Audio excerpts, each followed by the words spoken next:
Hello everybody, welcome back to HardReset.Info channel. Today I want to show you how you guys can easily set up the device name on your CHiQ TV.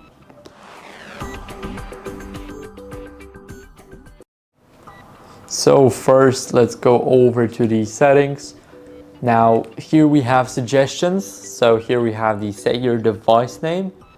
So what we can do is click here. Now here we can choose a name for our TV like family room TV, kitchen TV, or here we can enter the custom name. So now let me try and do the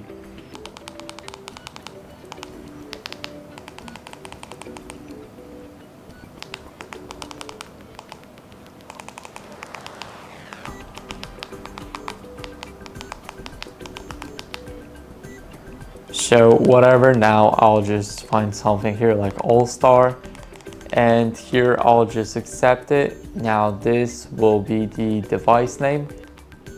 I'm pretty sure we can check it here in the system and about. Now here we have the device name, and also we can change it here. So we can either change it or do not change it. It's all up to you guys. So this is how the process looks like. Thank you for watching. Make sure to leave a like, subscribe, and see you next time. Bye.